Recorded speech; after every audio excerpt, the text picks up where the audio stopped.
One of my favorite things we get to do here at Blackhawk Ministries is baptism. Baptism symbolizes everything that we're about.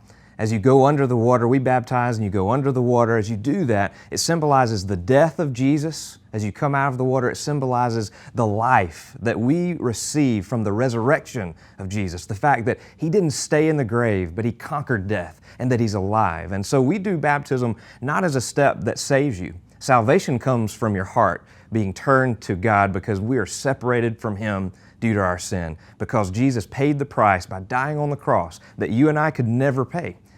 That is what is symbolized in baptism, that He paid that price and we died ourselves the way that He died on the cross on our behalf. You're not saved by baptism. It symbolizes the salvation that's already happened. I always say that it is an outward expression of an inward change that has already happened. And so I want to challenge you to think about what that may mean for you. If it's a step that you're contemplating, don't wait any longer. In the New Testament, when people would accept Christ, they would decide to follow Jesus, the first thing they would do is go find water. They would go wherever they are, whatever water would be around, and they would go and be baptized as a symbol of what happened in their life, as a step of obedience. We do that here for several reasons, because number one, Jesus did it. We believe in not just talking about the things that Jesus said, but actually doing the things that Jesus did.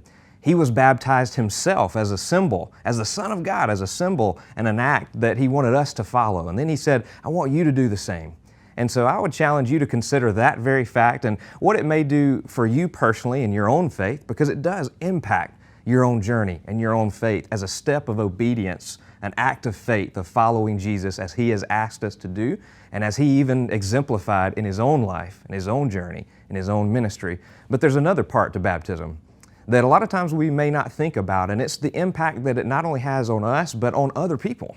When we're baptized, it's an outward expression, it's a testimony, if you will, to other people about the faith that God has planted inside of us. And so when we're baptized, we show the world around us, we show our friends, we show our circle of influence who Jesus is to us.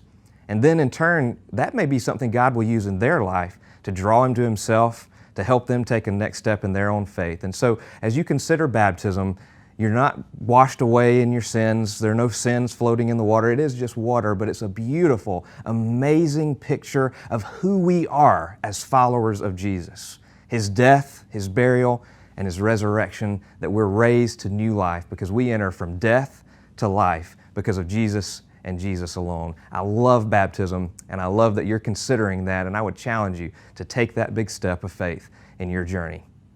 There's a link or a form on the page that you're looking at right now that I would challenge you to click or fill out so that we can contact you. That's our promise. If God's drawing you to that and you're ready to take that step, click that link, fill out that form so that we can reach out to you. And that's our commitment, is we'll personally contact you and give you all the next steps so that we can walk with you on this journey. Thank you so much. It's a blessing. It's a pleasure to be able to do ministry with and alongside you at Blackhawk Ministries. See you soon.